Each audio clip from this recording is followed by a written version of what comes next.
Good morning students. आज अपन पढ़ने जा रहे हैं बीएससी पार्ट थर्ड के paper second ecology and environmental biology का टॉपिक कम्युनिटी इकोलॉजी में introduction and types of community. समुदाय पारिस्थितिकी में समुदाय का परिचय और समुदाय के प्रकार। सबसे पहले अपन देखते हैं इंट्रोडक्शन ऑफ कम्युनिटी। समुदाय क्या होता है, समुदाय किसे कहते हैं।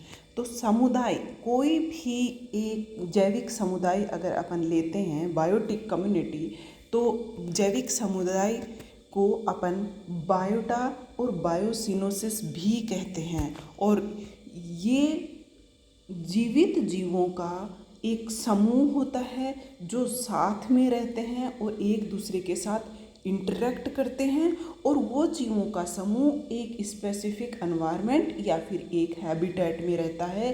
एक ही आवास में निवास करने वाले जीवों का समूह जो आपस में इंटरेक्ट करता है और एक साथ रहता है, उस समूह को अपन जैविक समुदाय कहते हैं और उसे बायोटा या बायोसिनोसिस भी अपन कहते हैं।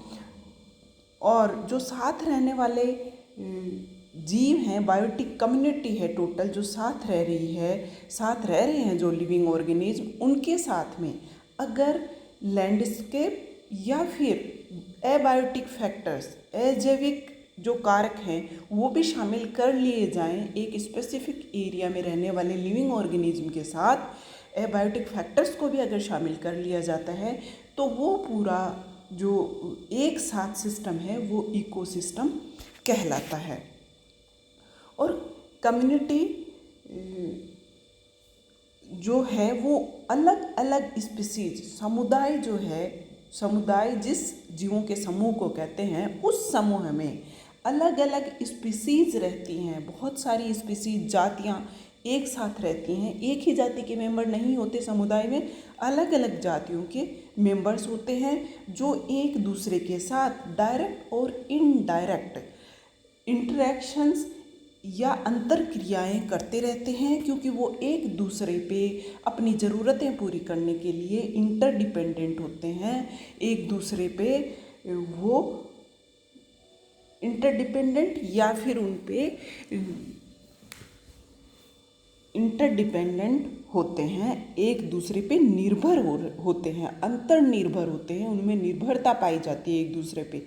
और उनके बीच में जो रिलेशनशिप्स पाई जाती हैं वो प्रीडेटर प्रे, शिकार और शिकारी की अंतःक्रिया होती है, हर्बीवोरी शाकाहारी, पैरासाइटिज्म परजीविता, कंपटीशन प्रतिस्पर्धा या फिर सहोपकारिता म्यूचुअलिज्म, इस तरह की अंतर्क्रियाएँ उनके बीच में होती रहती हैं, क्योंकि वो एक दूसरे पे वो आत्मनिर्भर नहीं होती। सारी स्पीसीज अपनी ज़रूरतें पूरी करने के लिए उन्हें दूसरे जीवों की भी ज़रूरत होती है, दूसरे फैक्टर्स की ज़रूरत होती है, जिससे अपनी ज़रूरतें, बेसिक नीड्स वो कंप्लीट करते हैं। अब अगर अपन लेवल्स ऑफ ऑर्गेनाइजेशन के रूप में देखें कि कम्युनिटी कहाँ स्टैंड करती है अपने इकोसिस्टम, जो अर्थ का इकोसिस्टम है उसमें, और कम्युनिटी किसे कहते हैं, अगर डायग्रामेटिक रूप में अपन इसको देखें और समझें, तो लेवल ऑफ ऑर्गेनाइजेशन कि किस लेवल का ये संगठन होता है, कम्युनिटी का स्तर कौन सा होता है, संगठन का जो स्तर है वो कौन सा होता है कम्युनिटी का। तो अगर अपन लेवल ऑफ ऑर्गेनाइजेशन देखते हैं तो वो अपना शुरू होता है एक प्राणी से, एक लिविंग ऑर्गेनिज्म से। तो एक लिविंग ऑर्गेनिज्म अगर अकेला एक जगह पे एक लिविंग ऑर्गेनिज्म को अपन लेते हैं और उसके संदर्भ में अगर अपन उसके चारों तरफ के एनवायरनमेंट के साथ, चाहे वो बायोटिक फैक्टर हो, एबायोटिक फैक्टर हो, उनका अगर सिर्फ एक लिविंग ऑर्गेनिज्म, एक एनिमल के जो संबंध है उनके बीच में जो इंटरेक्शन हो रही है, उनका जब अपन अध्ययन करते हैं तो अपन उसको कहते हैं इंडिविजुअल इकोलॉजी या फिर ऑर्गेनिज्मल इकोलॉजी। और अगर ये सबसे लोअर लेवल का ऑर्गेनाइजेशन होता है, जो लेवल है संगठन का, जो स्तर है वो सबसे निचला स्तर होता है ऑर्गेनिज्म इकोलॉजी, अगर इकोलॉजी के स्तर अपन देखें। और ये होते हैं जो एनिमल्स हैं पार्टिसिपेट करने वाले, वो कितने हैं और कौन हैं, उन पे बेस्ड होता है। तो सबसे पहले इंडिविजुअल या ऑर्गेनिज्म इकोलॉजी आएगी, क्योंकि वो सिर्फ एक एनिमल की अपन उनके बायोटिक और एबायोटिक फैक्टर्स के साथ स्टडी करते हैं। उसके बाद अगर एक स्पीसीज के एक एरिया में एक स्पीसीज के टोटल नंबर्स की अगर उसके एनवायरनमेंट के साथ स्टडी करते हैं तो उसको अपन कहते हैं पॉपुलेशन इकोलॉजी, क्योंकि एक स्पीसीज के एक जगह पे रहने वाले टोटल नंबर्स एनिमल्स के पॉपुलेशन कहलाता है। और पॉपुलेशन की जो एक पॉपुलेशन की अगर उसके एनवायरनमेंट के साथ जो इंटर रिलेशनशिप है उसकी स्टडी करते हैं तो उसको अपन पॉपुलेशन इकोलॉजी कहते हैं। तो ये सेकंड लेवल का ऑर्गेनाइजेशन होता है, सेकंड लेवल का संगठन होता है। इसके बाद आता है अपना कम्युनिटी। तो कम्युनिटी समुदाय जो है वो अलग अलग पॉपुलेशंस का एक अलग अलग जीवों की अलग अलग स्पीसीज के जो एनिमल्स हैं वो किसी एक स्थान पर रहने वाली अलग अलग पॉपुलेशन को एक साथ मिला के अपन समुदाय कहते हैं। समुदाय में अलग अलग स्पीसीज होती हैं और पॉपुलेशन होती है किसी एक स्पीसीज के टोटल नंबर ऑफ एनिमल्स जो एक एरिया में रहते हैं। और इस तरह से अलग अलग पॉपुलेशंस का एक कॉमन जो समुदाय, कॉमन जो संगठन होगा उसको अपन कम्युनिटी कहते हैं। और इकोसिस्टम एनवायरनमेंट के साथ जो इसकी स्टडी होती है उसको अपन कम्युनिटी इकोलॉजी कहते हैं। और अगर इस कम्युनिटी के साथ इसके एबायोटिक फैक्टर्स को भी शामिल कर लिया जाता है कम्युनिटी के साथ, तो उस पूरे सिस्टम को अपन इकोसिस्टम कहते हैं। और अगर ये इकोसिस्टम का जो एरिया है वो बहुत बड़ा हो जाए, अर्थ को कुछ हिस्सों में बांट दिया जाए और वो भी climatic condition, environmental condition same, एक जैसी एनवायरमेंटल कंडीशंस जहाँ पे हों, एक जैसी वातावरणीय परिस्थितियों को आधार बना करके अगर रीजन बांट दिए जाते हैं तो उसमें पाए जाने वाले पूरे इकोसिस्टम को अपन बायोम कहते हैं। और पूरे अर्थ का जो एक सिस्टम है, इकोसिस्टम है, पूरे अर्थ को अगर शामिल कर लिया जाए, पूरे अर्थ में पाए जाने वाले लिविंग ऑर्गेनिज्म और एबायोटिक फैक्टर्स सबको मिला करके अगर अपन उसकी इकोलॉजिकल स्टडी करते हैं तो उसको अपन कहते हैं बायोस्फीयर। वो होता है बायोस्फीयर। पूरी अर्थ का जो इकोसिस्टम है उससे अपन बायोस्फीयर कहते हैं। तो ये लास्ट लेवल ऑफ ऑर्गेनाइजेशन होता है इकोलॉजी का। इस तरह से नीचे से ऊपर की तरफ जो लेवल ऑफ ऑर्गेनाइजेशन है वो बढ़ता जाता है। और अगर इसको अपन किसी एक दूसरे एग्जाम्पल से भी, डायग्राम से भी देखें तो भी यही जो अपन ने अभी देखा वही चीज़ इसमें भी होगी। तो सबसे पहला जो लोअर लेवल ऑफ ऑर्गेनाइजेशन होता है वो ऑर्गेनिज्म इकोलॉजी, और जिसमें क्या होगा कि सिर्फ एक एनिमल, स्पेसिफिक एक एनिमल लेंगे और उसकी जो सर्वाइवल है, जो रिप्रोडक्शन है, जो ग्रोथ कर रहा है वो अपनी वो एनिमल, तो उसकी पूरी लाइफ की जितने भी उसका बिहेवियर है, जो उसकी इंटर रिलेशनशिप है, उन सब की स्टडी होगी। तो ये ऑर्गेनिज्म इकोलॉजी होगी जिसमें कि एक एनिमल की प्रोग्रेस, ग्रोथ, उसकी सर्वाइवल का अपन स्टडी करते हैं। उसके बाद सेकेंड लेवल आता है पॉपुलेशन। पॉपुलेशन में एक ही स्पीसीज़ के एक से ज़्यादा नंबर होते हैं, एक ही स्पीसीज़ के एक से ज़्यादा नंबर एक एरिया में जहाँ रहते हैं, तो उनकी जो स्टडी करेंगे वो पॉपुलेशन इकोलॉजी होगी। उसमें एक पॉपुलेशन, पूरी पॉपुलेशन का डायनामिक्स की स्टडी की जाती है कि एक पॉपुलेशन की क्या किस तरह से प्रोग्रेस हो रही है, डेंसिटी कितनी है, नंबर कितने हैं, ग्रोथ हो रही है या उसकी स्पीसीज़ कम हो रही है, इसकी अपन उसमें स्टडी करते हैं। उसके बाद अपना थर्ड जो कि अपन पढ़ रहे हैं कम्युनिटी, अपना थर्ड लेवल ऑफ इकोलॉजी आ जाता है कम्युनिटी इकोलॉजी, समुदाय पारिस्थितिकी, जिसमें एक नहीं अलग अलग स्पीसीज़, अलग अलग, क्योंकि इसमें एक ही जगह पर रहने वाली अलग अलग पॉपुलेशंस को कॉमनली अपन कम्युनिटी कहते हैं। तो इनके बीच में जो इंटरेक्शंस होती हैं मेनली, उसकी स्टडी कम्युनिटी इकोलॉजी में की जाती है। और उसके बाद अपना आ जाता है इकोसिस्टम। और इकोसिस्टम यदि इसमें अपन एबायोटिक फैक्टर्स को भी कम्युनिटी के साथ शामिल कर लेते हैं किसी एक एरिया का, तो फिर उसको अपन कहेंगे इकोसिस्टम। और उस अगर पूरी अर्थ की अपन बात करें, पूरे अर्थ में पाए जाने वाले जो भी इकोलॉजिकल प्रोसेसेस हैं जिन्हें अपन ग्लोबल प्रोसेसेस कहते हैं, उनकी अगर अपन स्टडी करते हैं, इकोलॉजिकल प्रोसेसेस या जितनी भी होने वाली प्रक्रियाएं हैं, जितने भी उसके अंदर फंक्शंस चल रहे हैं बायोलॉजिकल, तो उन सब की अगर अपन टोटल अंतर संबंधों की स्टडी करें, टोटल प्रोसेसेस की अगर अपन स्टडी करें पूरे अर्थ की, तो इकोलॉजिकल प्रोसेसेस तो वो अपनी कहलाता है बायोस्फीयर। तो एक पॉपुलेशन है, कम्युनिटी बनने की क्या ज़रूरत है, क्योंकि कम्युनिटी कोई भी पॉपुलेशन की अगर अपन बात करें तो पॉपुलेशन एक सिंगल स्पीसीज अकेली सरवाइव नहीं कर सकती है, क्योंकि जो उसकी बेसिक नीड्स हैं वो हमेशा एक पॉपुलेशन दूसरे जीवों पे डिपेंडेंट होती है, निर्भर होती है। अकेली सरवाइव करना उसके लिए मुश्किल होता है, इसलिए ये समूह में इकट्ठे होते हैं लिविंग ऑर्गेनिज्म। तो पहले तो एक स्पीसीज के मेंबर इकट्ठे होंगे और फिर अलग अलग स्पीसीज के मेंबर ग्रुप बनाएंगे किसी एक स्पेसिफिक एरिया में, एक स्पेसिफिक एनवायरमेंटल कंडीशन में।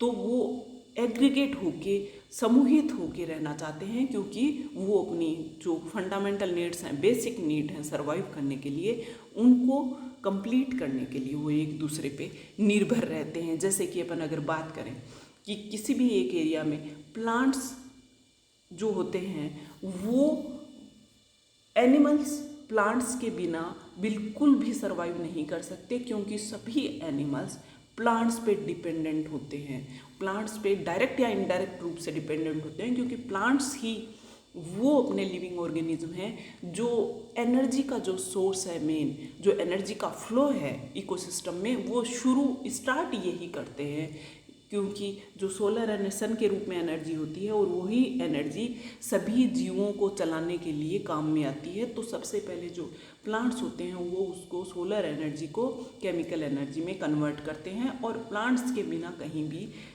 कोई भी दूसरे जीव सर्वाइव नहीं कर सकते, तो इन पे हमेशा डिपेंडेंट होते हैं।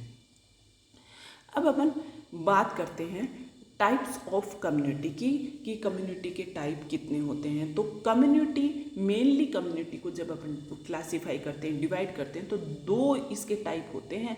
एक होता है मेजर कम्युनिटी, दूसरा होता है इसका माइनर कम्युनिटी। एक होता है वृहद समुदाय, एक होता है सूक्ष्म समुदाय। तो सबसे पहले बात अपन करेंगे माइनर समुदाय की। तो माइनर समुदाय में क्या होगा कि मेजर समुदाय की, मेजर कम्युनिटी की, वृहद समुदाय की। तो मेजर कम्युनिटी जो है वो एक स्मॉलेस्ट इकोलॉजिकल यूनिट है, जो कि अकेले ये समुदाय सेल्फ रेगुलेटिंग होता है, आत्मनिर्भर समुदाय होता है, इंडिपेंडेंट समुदाय होता है, क्योंकि ये अपनी जितनी भी बेसिक नीड हैं उस एरिया में रहने वाले लिविंग ऑर्गेनिज्म इतने नंबर में होते हैं, इतने टाइप की वैरायटी ऑफ स्पीसीज उसमें पाई जाती हैं कि वो आत्मनिर्भर होती है पूरा समुदाय। उन्हें अपनी बेसिक नीड कंप्लीट करने के लिए और दूसरे समुदायों पे डिपेंडेंट रहने की ज़रूरत नहीं है। उस एरिया में पाए जाने वाली जितनी भी लाइफ है वो सारी की सारी सेल्फ रेगुलेटिंग होती है, और वो सर्वाइव कर रहे होते हैं। एक स्टेबल कम्युनिटी ये होती है जिन्हें दूसरों पे डिपेंडेंट नहीं होता। लेकिन इसकी खास बात ये होती है कि मेजर कम्युनिटी में बहुत सारी कम्युनिटी एक साथ मिलकर रहती हैं, और ये जो कम्युनिटीज़ हैं ये एक दूसरे से सारे के सारे जो अपनी ज़रूरतें हैं वो एक दूसरे पे कंप्लीट कर लेते हैं। जैसे कि अपन मेजर कम्युनिटी की बात करें तो मेजर कम्युनिटी की खास बात ये होती है कि उसमें एनिमल्स की भी अलग अलग जो स्पीसीज़ हैं वो पाई जाती हैं, बहुत सारी वैरायटी ऑफ स्पीसीज पाई जाती हैं, प्लांट्स की भी पाई जाती हैं और माइक्रो ऑर्गेनिज्म की भी पाई जाती हैं। किसी भी इकोसिस्टम को स्टेबल होने के लिए 3 ट्रॉफिक लेवल्स की मेन ज़रूरत होती है। 3 तरह के जो लिविंग ऑर्गेनिज्म हैं उनकी मेन ज़रूरत होती है, जो कि सारे जो साइकिल्स हैं वो एनर्जी का जो फ्लो है उसको कंप्लीट करते हैं। जैसे सबसे पहले होते हैं प्लांट्स, और वैरायटी ऑफ प्लांट्स, अलग अलग स्पीसीज ऑफ प्लांट्स की पाई जाती हैं। उसमें बहुत सारी वैरायटी, जो मेजर कम्युनिटी होती है उसमें बहुत सारे टाइप के प्लांट्स पाए जाते हैं। और वो करते हैं कि जितना भी प्रोडक्शन है वो ये करते हैं, एनर्जी का प्रोडक्शन का काम करते हैं। और उसमें बहुत सी वैरायटी ऑफ स्पीसीज एनिमल्स की पाई जाती हैं। और ऐसे ही माइक्रो ऑर्गेनिज्म की, कि एक प्रोड्यूसर्स, दूसरे फिर कंज्यूमर्स, और तीसरे होते हैं डीकम्पोजर्स। तो ये तीन मेन जो बायोटिक फैक्टर हैं, ये तीनों के तीनों जो मेजर कम्युनिटी होती है उसमें वैरायटी, बहुत डाइवर्सिटी में ये पाए जाते हैं। और इसकी खास बात है कि इसमें पाए जाने वाले जितने भी एनिमल्स हैं उसको जूसिनोसिस कहते हैं। जो जितने भी प्लांट्स हैं, इसके फ्लोरल कम्युनिटी, एक फोनल कम्युनिटी, फोनल का मतलब होता है एनिमल, जंतु का समुदाय। फोनल मतलब होता है जंतुओं की अपन बात करते हैं, तो जंतुओं का समुदाय होता है, उसको अपन जूसिनोसिस कहते हैं। फ्लोरल कम्युनिटी है जिसको अपन फाइटोसिनोसिस कहते हैं, फ्लोरल मतलब प्लांट्स।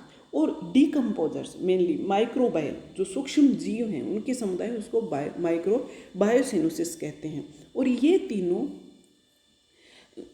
मिल करके अपना जो फाइटोसिनोसिस होगा वो प्रोडक्शन का, उस समुदाय को चलाने के लिए जितना एनर्जी प्रोडक्शन चाहिए ये सारा का सारा इनके द्वारा हो जाता है। और फिर उनसे एनर्जी जूसिनोसिस एनिमल्स में चली जाती है। और अल्टीमेटली जब ये इनकी डेथ हो जाती है, डिके होता है, तो जो माइक्रो ऑर्गेनिज्म है वो इनको डिकम्पोज करके वापस से जो भी ऑर्गेनिक मैटर होता है उसको अर्थ में, इकोसिस्टम में मिलाने का काम करते हैं। इस तरह से ये जो कम्युनिटी होगी, major community, self regulating, self sustaining और आत्मनिर्भर कम्युनिटी होती है। और इसमें बहुत सारे नंबर में माइनर कम्युनिटीज, सूक्ष्म समुदाय पाए जाते हैं।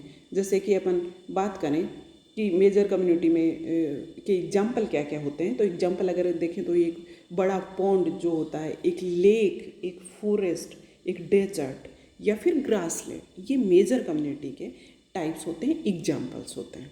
अब अपन बात करते हैं माइनर कम्युनिटी की। तो माइनर कम्युनिटी क्या होती है? ये सूक्ष्म समुदाय वो समुदाय होता है जो कि अपनी ज़रूरतें पूरी करने के लिए दूसरे समुदायों पे, दूसरे उस एरिया में रहने वाले जो लिविंग ऑर्गेनिज्म हैं वो अपनी ज़रूरतें खुद उस एरिया में कंप्लीट नहीं कर पाते हैं, वहाँ रहने वाले लिविंग ऑर्गेनिज्म के इससे पूरी नहीं कर पाते हैं। वहाँ का जो एबायोटिक और बायोटिक फैक्टर है, वहाँ उनकी जो सर्वाइवल है, जो लाइफ है, वो कम्प्लीटली चलने की स्थिति में नहीं होती है। उन्हें कुछ ज़रूरतें पूरी करने के लिए, जैसे हो सकता है फूड की ज़रूरत, उनकी बेसिक नीड जो होती है, या रिप्रोडक्शन के लिए, या फिर शेल्टर के लिए, अपनी सुरक्षा के लिए, और वो उनको कहीं दूसरी जगह जाके पूरी करनी पड़ती है, कहीं दूसरी जगह से पूरी करनी पड़ती है, दूसरी समुदाय से पूरी करनी पड़ती है। ये ऐसी कम्युनिटी को माइनर कम्युनिटी कहते हैं। तो अगर अपन बात अब करें मेजर कम्युनिटी में पाई जाने वाली माइनर कम्युनिटी की, तो जैसे एक जगह पे पाई जाने वाली जो प्लांट्स हैं, बहुत सारी वैरायटी ऑफ स्पीसीज हैं प्लांट्स की, लेकिन अगर अपन अकेले प्लांट्स की बात करें, प्लांट्स के संदर्भ में बात करें, तो उस एरिया में पाई जाने वाली जो प्लांट्स हैं सारे मिला करके, प्लांट्स की स्पीसीज हैं, प्लांट्स की अलग अलग पॉपुलेशन है, उनको मिला करके अपन उसे कहेंगे प्लांट कम्युनिटी या पादप समुदाय। तो वो जो पादप समुदाय है वो माइनर कम्युनिटी होगी। और अकेले पादप का अकेले काम नहीं चल सकता, जो प्लांट्स हैं उनका काम नहीं चल सकता। क्यों नहीं चल सकता? क्योंकि वो भी डिपेंडेंट होते हैं, प्लांट्स भी एनिमल्स पे डिपेंडेंट होते हैं बहुत सारी चीज़ों के लिए। कि प्लांट्स का जब डिके हो जाता है, जब वो मर जाते हैं, प्लांट्स डेड हो जाते हैं, डेड ऑर्गेनिक मैटर होता है, तो वो वहाँ इकट्ठा होता रहता है। यदि डिकम्पोजर्स नहीं है तो उनको डिकम्पोज करने का काम नहीं हो पाएगा। और बहुत सारे प्लांट्स ऐसे होते हैं जो कि पोलिनेशन, उनमें परागण की क्रिया है वो इंसेक्ट्स के द्वारा होती है। अपने आप उनमें जो रिप्रोडक्शन है वो प्रोसेस पूरा नहीं हो पाता, तो परागण की क्रिया इंसेक्ट्स के द्वारा की जाती है, तो वो इंसेक्ट्स पे डिपेंडेंट होते हैं।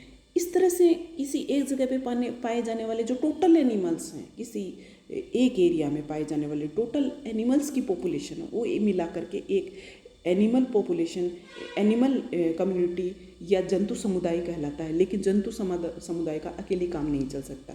और इसी तरह से अकेले माइक्रो ऑर्गेनिज्म के संदर्भ में अपन बात करें तो उनके अलग अलग माइक्रो ऑर्गेनिज्म की जितनी भी पॉपुलेशन एक जगह पे पाई जाती है वो माइक्रो ऑर्गेनिज्म कम्युनिटी कहलाती है। लेकिन ये तीनों अलग अलग माइनर कम्युनिटीज़ हैं, और यदि ये तीनों कम्युनिटीज़ एक जगह मिल जाएं तो फिर वो मेजर कम्युनिटी बन जाती है।